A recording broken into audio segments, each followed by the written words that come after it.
mental health is something that we don't talk about enough. In the black community, we're massively overrepresented in the mental health institutions, even more so than in the prisons. And again, these are questions we have to ask. Well, why?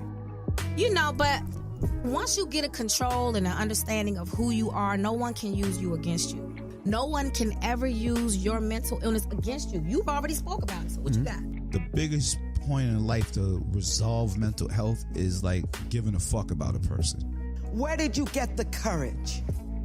I got the courage for 2 words. I care.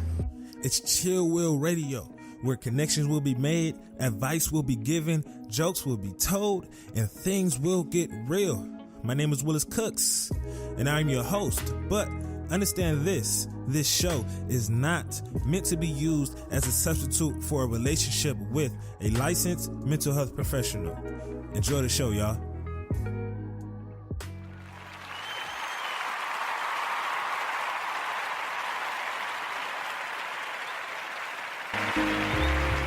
Yo, and I am back.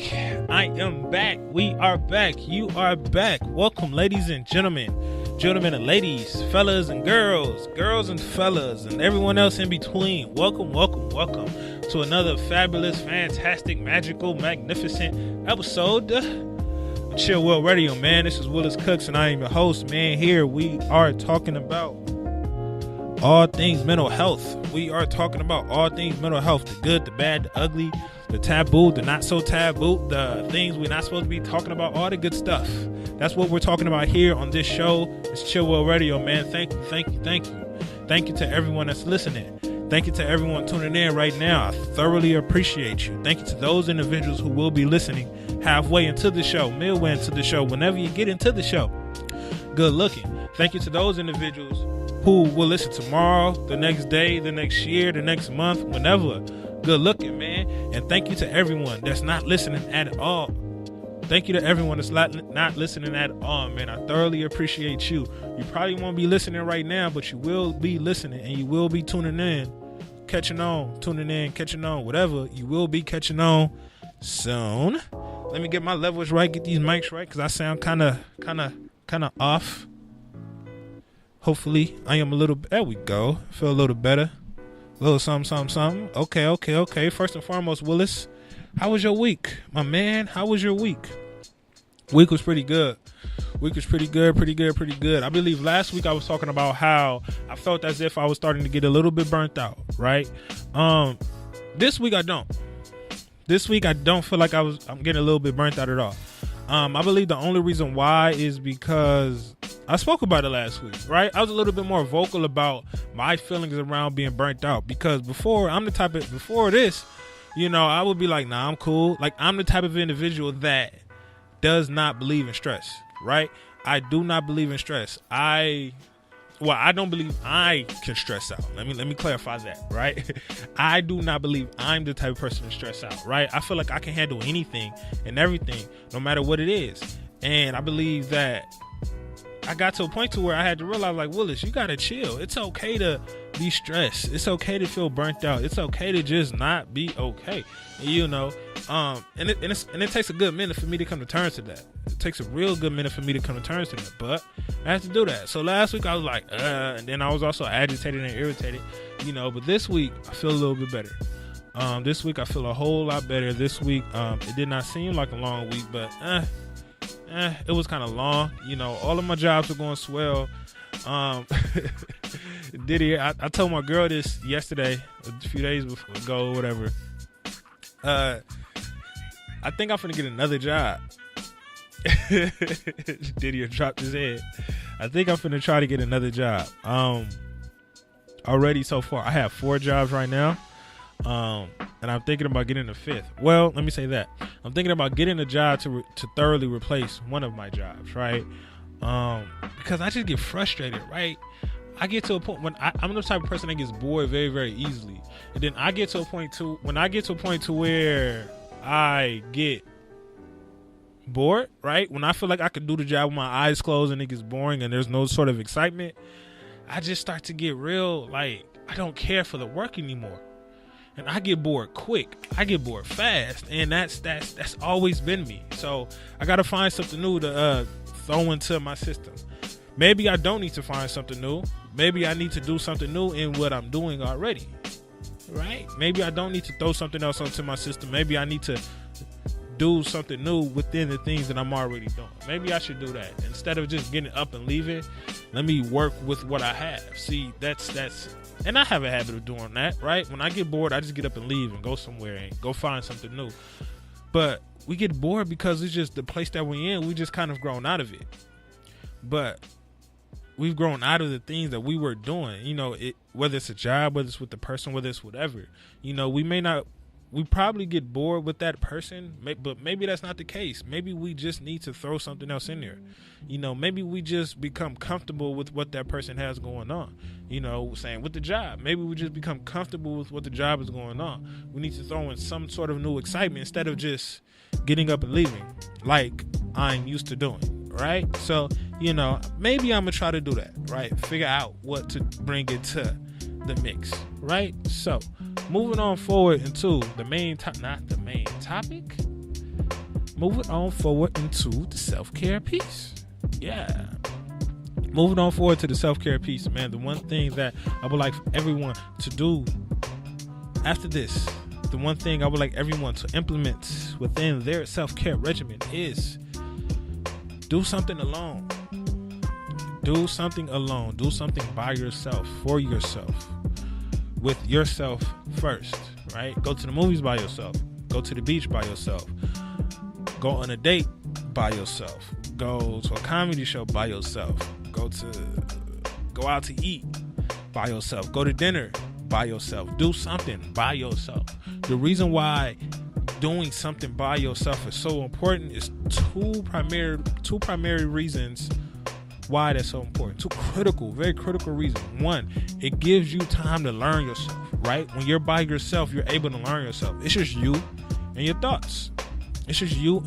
So you're going to sit there thinking about certain stuff, and you're going to have to sit there and be mindful of those thoughts. You're going to have to listen to those thoughts. You're going to have to understand those thoughts, right? So when it's just you and your thoughts, it's going to give yourself some time to learn you, right? And a lot of us, we don't really know ourselves, right? Obviously, we're ever-changing individuals, we're ever-evolving. The person who I am right now is not going to be the person when I'm 30. I'm going to be completely different at that age. However, learn as much about yourself as you can within this moment. And one of the reasons as to why we don't know too much about ourselves is because we don't do nothing alone, right? We don't go hang out and chill with ourselves. We don't give ourselves time to learn ourselves. We don't sit with our thoughts. We don't really do much of that at all. So do that. The second thing that chilling alone and doing something alone will do for you is it will allow you to fall in love with yourself. It's going to allow you to fall in love with yourself, man. See, you can't really fall in love with yourself if you have everybody around you all the time, because you're not able to really put no attention into self, right? You have to put some form of attention into self in order to fully be able to fall in love with self. And if you don't do that, it's going to be thoroughly hard. Thoroughly hard, right? Because you don't know yourself, right? So once you're able to learn yourself, the next thing you're going to be able to do directly after that is fall in love with yourself, man. But here's the thing, don't be ashamed. Don't feel ashamed that you need to do something by yourself. It's not because you're a loner. It's not because you ain't got no friends. It's not because none of that. Understand that you made the choice to go out here and do something for self, by self, for yourself. Period. So when you're making that choice to do something for yourself, understand that it takes a strong person to want to do something like that. It takes a brave person. It takes someone who's courageous to be able to go out there and do something by yourself and be alone within this world. And here's the other thing to that. Whenever you're alone by yourself, people are going to look at you kind of envious, right? People are going to look at you and kind of be like, yeah, that's probably a guy who really loves himself. That's probably a guy who really loves himself. That's probably a guy who is a little bit more attractive, right? Because he's able to stand alone. He's able to be by himself. He doesn't need a crowd around him. He doesn't need attention. He doesn't need all of these other things, right? Neither does she. She doesn't need all of this stuff. She doesn't need all her girls to come around and be loud and to do whatever. When you're able to spend time alone with yourself, when you're able to spend time alone, it makes you a bit more attractive, in my opinion, because you're able to be by yourself. Nobody really likes being by themselves, but if you're able to be by yourself, then hey, you winning, partner. You are winning. So, moving on forward into the main topic of the show. Man. Overthinking.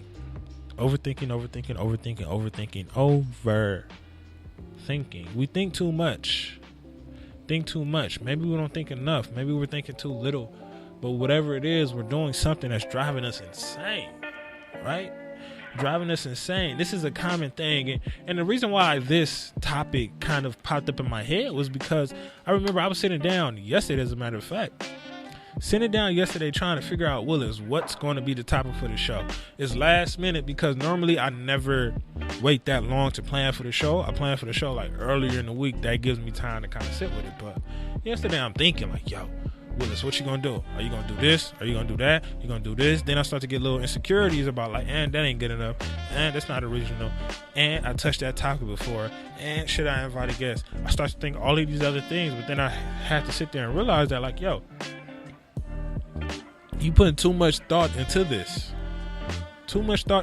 Because I've sat there probably for like a good 30-45 minutes just bouncing thoughts off of my head and realized that I haven't gotten anywhere, right? Because I was overthinking, right? So that's what the idea for the show is, man. The simple fact that I was overthinking about the show is going to give me the topic for the show, which is overthinking. So when it comes to overthinking, man, we understand all of the negative things that comes with overthinking, right? If you're an overthinker, you're 9 times out of 10 a very anxious person, right? Being anxious is a subset. Well, being overthinking, right, comes along with anxiety, right? Anxiety is someone who's thinking about the future, who's worried about what could possibly happen, right? And if you're overthinking so much, then that's what it is. Right? You're thinking about this, you're thinking about that. What if that's going to happen? But that's the same thing with a lot of the individuals who are depressed, right? They sit in their thoughts, right? They can't get out, right? My mood is low. I don't have the energy. Why should I go there? People are looking at me. I don't look cute. I don't feel too good. I don't have the energy for this.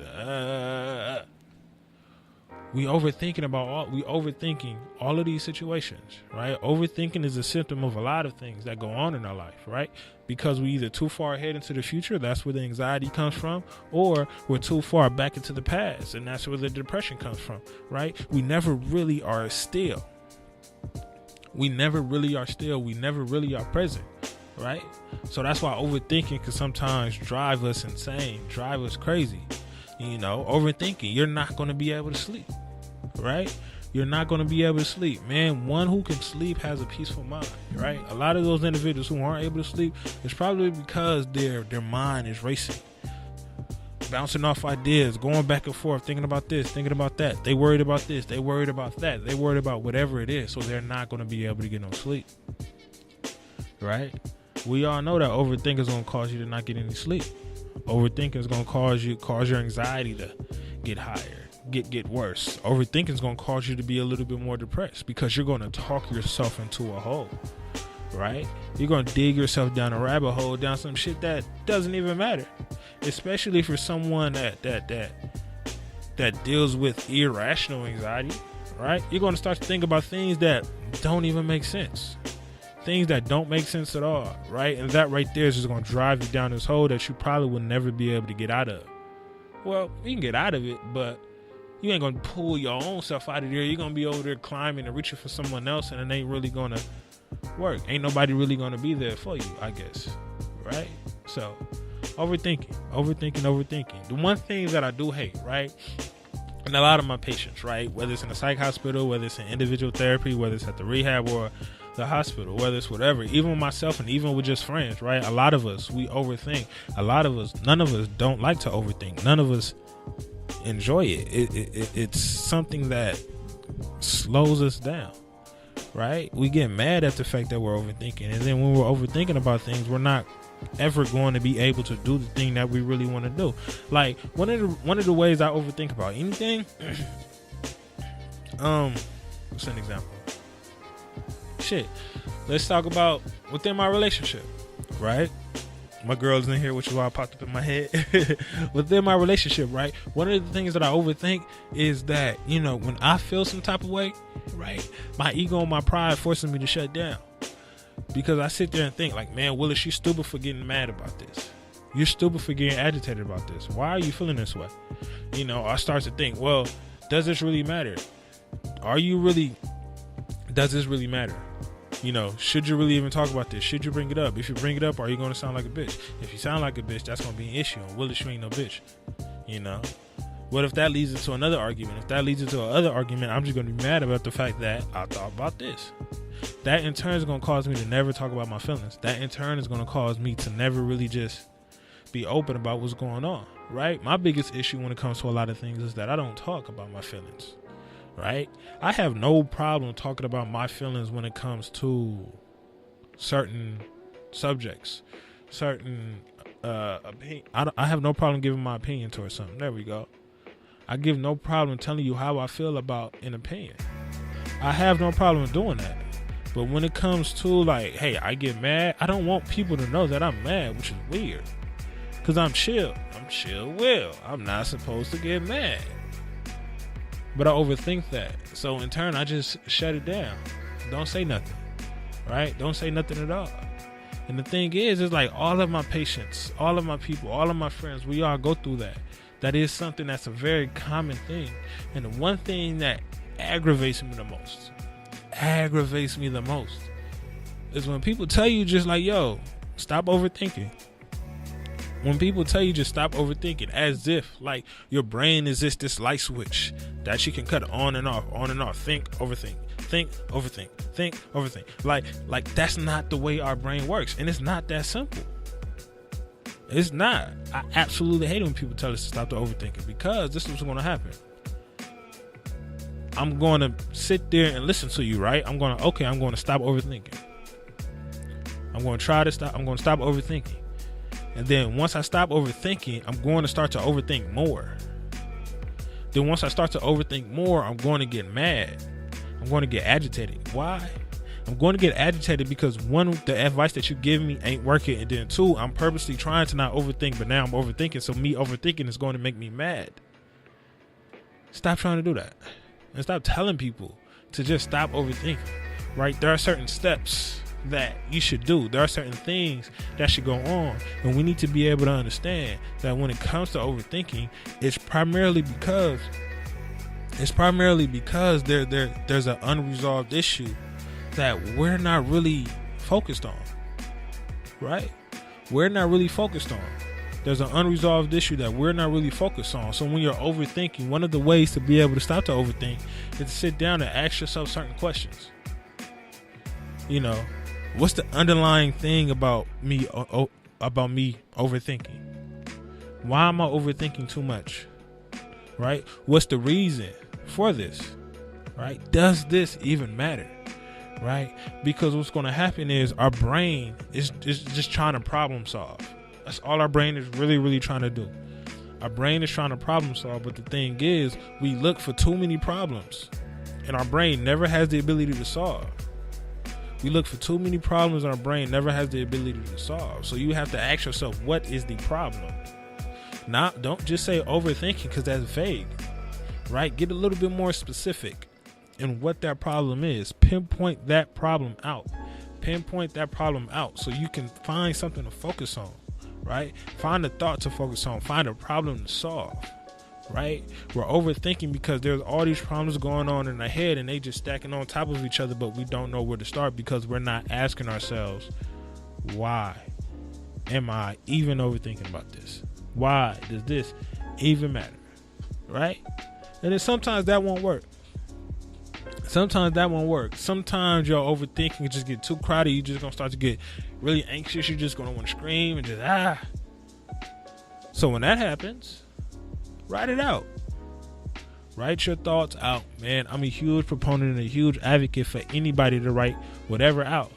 Because what we don't understand is when we write certain things out, what's actually really happening is we're getting those thoughts on a piece of paper, and those thoughts are coming out of our head, right? Putting those thoughts on a piece of paper is also getting those thoughts out of our head, especially if you're, let's say, a task-oriented individual, right? And you have all of these goals in your head. You need to figure out what you have to do, or you have a to-do list, right? When you put all that stuff on that piece of paper and you cross them out, you're literally crossing them out in your head, right? And the chances of you thinking about it again is very, very slim, right? Why? Because you gave yourself the ability to focus on one thing at a time, right? You gave yourself the ability to focus on one thing at a time, and that's the issue. That's the main thing when it comes to overthinking. Figuring out how to focus on one thing at a time. Figuring out how to focus on one thing at a time. So when you're able to write that down, you're looking at that piece of paper like, yo, okay, I need to do this. And then when you're putting that energy towards that, I'm not going to say you're immediately going to stop to overthink, but those thoughts are going to begin to lower. The volume of those thoughts is going to begin to lower, right? And that's what's important. Understanding how to lower the volume of those thoughts, not necessarily get rid of them, not necessarily stop thinking, because don't tell me to stop thinking, right? We have to think. We're constantly thinking about everything, right? I'm thinking as I'm talking, right? But it's not about cutting those thoughts out. It's not about stop thinking. It's about lowering the volume of those thoughts. So once you're able to lower the volume of those thoughts, you're able to focus on one thing at a time.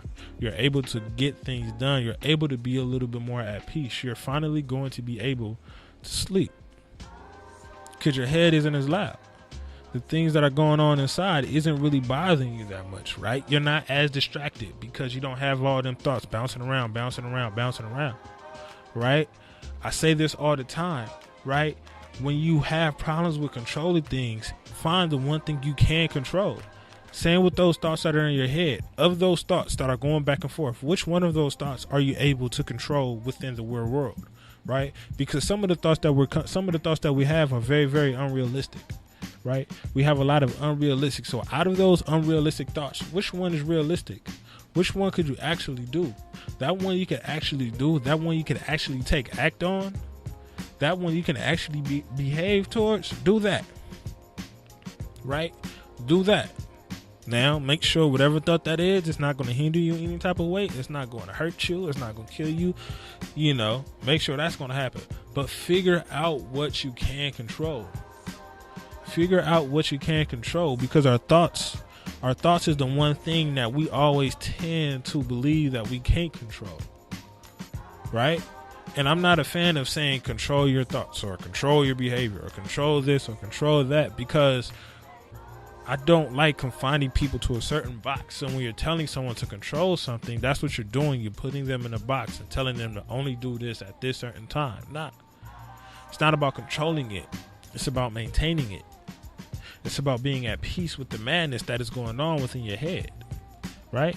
Because when you're able to maintain all of those thousands of thoughts, those millions of thoughts that's going in your head, back and forth, back and forth, back and forth, back and forth, back and forth.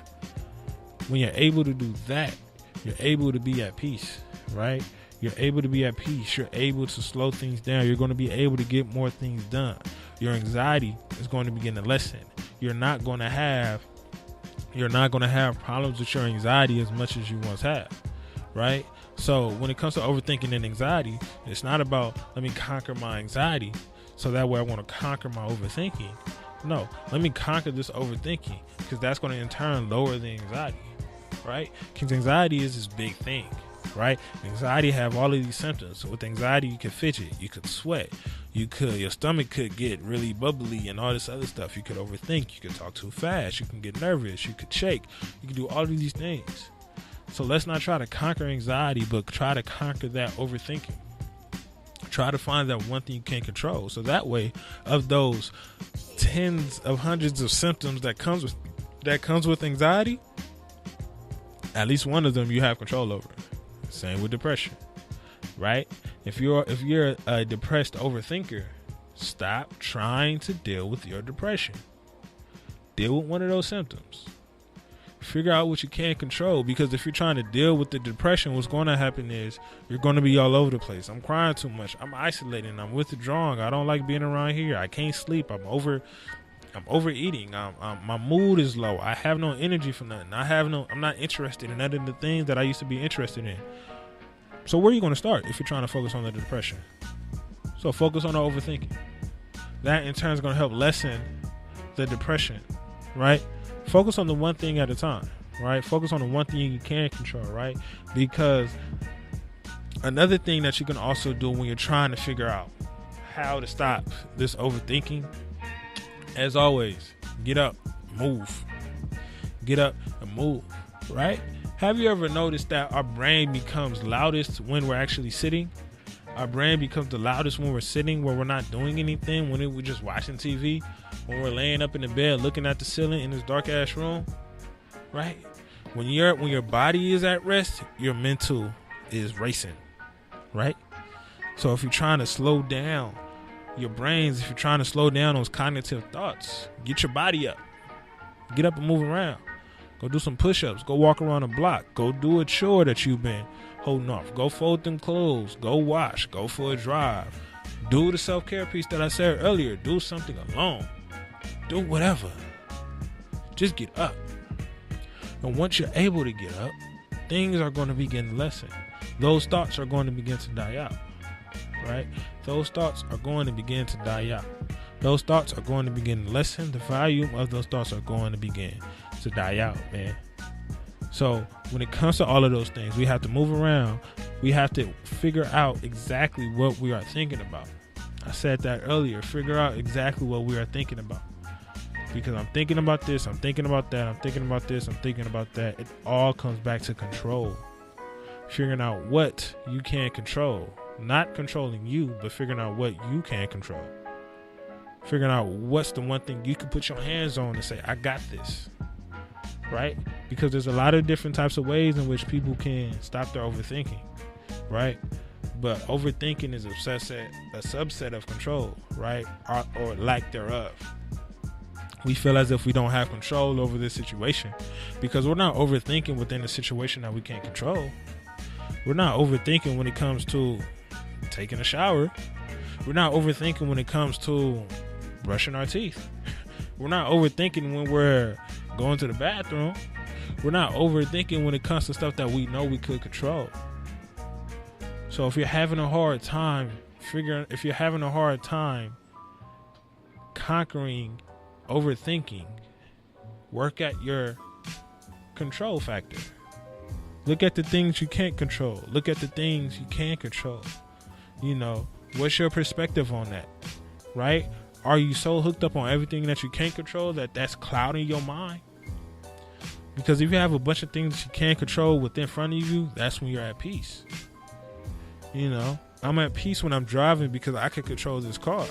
I'm at peace when I'm walking because I can control when I'm going, right? I'm at peace when I'm on this mic because I can control what I'm saying. Same with you. If overthinking is the issue, what can you control? See, sometimes we have to get away from trying to solve that problem directly, right? We have to get away from trying to solve that problem directly, and we have to go around, right? So if overthinking is an issue and you can't stop overthinking because trying to stop overthinking is going to cause you to overthink more, then stop trying to overthink. Stop trying to stop overthink. Right? Focus on the control factor. Focus on something else, right? Because everything will affect something else, right? Everything is a cause and effect, right? If I conquer one thing, that's going to allow this other thing to not be as bad, right? If my relationship with control is good and I'm able to control things and I'm able to have things in order and it doesn't kill me when I'm not able to control stuff, then cool. I won't have an issue like that when it comes to overthinking. But if my relationship with control is bad and I'm mad at the fact that I can't control nothing in my life and my life is shit and this is going on and that is going on and blah, blah, blah, blah, blah, I'm going to start to overthink because I have all these things going on. So look at the things you can't control. right? So when it comes to overthinking, write your thoughts out. Write your thoughts out so you can begin to focus on something one at a time. Ask yourself certain questions. What exactly are you thinking about? Why am I thinking about this? Is there an underlying thing? Should I go about this the right way? Does this even matter? Will this even matter 5 minutes from now, 10 minutes from now, 20, 30, 40 minutes from now? I said this on a few shows back. We have to hit that fast forward button. So when it comes to overthinking and you're asking yourself these questions, hit that fast forward button. So you're going to be able to understand, like, yo, this shit ain't really important. It's not. I'm making it bigger than what it is. Right? Ask yourself them questions, move around like I said, right? And understand that our brain is just trying to problem solve. And if we are an individual who deals with anxiety a lot or deal with depression a lot, we're looking for an issue. We're looking for something wrong. We're looking for something bad to happen. Instead of looking for something bad to happen, look for something good to happen. Focus on that. Look for something good to happen. Ask yourself, yo, why is this positive thing happening to me? Right? Instead of saying, oh, this negative thing is going to happen to me. No, this positive thing has happened to me. Let me stick to that. Ask yourself, what if to the positive side? What if this does go right? What if I do get that job? What if my girl does like me? What if she ain't cheating? You know, what if I am doing good here? Not, damn, my girl doesn't like me. My girl cheating on me. You know, I don't have this. I'm not confident in this area, so I'm not going to do it. We'll do whatever it is, right? Figure out what side you're going to go to, but it's important to ask yourself those questions. So, moving on forward to the question part, right? I guess the question part, right? And as always, I never come up with the question before the show. I always come up with the question during the show from the vibes or the energy or whatever I pick up while I'm in the show. So, question I have for you all, man, is when it comes to overthinking, right? Ask yourself, and I said this a bunch of times, I guess, throughout the main topic, but when it comes to overthinking, ask yourself, which one of those thoughts can you actually control? Of those billions of thoughts that you're going through in your head, which one of those thoughts can you actually control and act upon? Which one of those thoughts can you actually control and act upon? That may cause you to write something down, right? Because if you got 1,000 things going on in your head back and forth, it's going to be hard to write something down because it's like, I can't focus, right? So write something down, figure it out, write your thoughts down. It don't have to be all of them, right? 5, 6, 7, whatever. The thoughts that are the loudest, the things that you're thinking about all day. And of those things, ask yourself, which one of those things could I control? Which one of those things could I do now? Because if you start to solve those problems that are going on in your head, if you start to solve them in the real world, they're going to delete. That thought is going to go. That thought is going to disappear. That thought is going to be no more. Right? So above everything, man, understand that when it comes to this overthinking, when it comes to all of this stuff, it's about control. What can you control? Why should you control it? What's your relationship with it? And everything else. But more so, get up and move around. So, as always, man, to those individuals who are listening, good looking. To those individuals who are tuning in halfway through the show, good looking. To those individuals who will be tuning in tomorrow, the day after, next week, whenever, good looking. And to those individuals who won't be tuning in at all, shouts out to you, my man, my girl, whatever. Good looking. And understand this, ain't no wealth without your mental health. So please stay blessed and take care of yourself. Be great, y'all. Peace.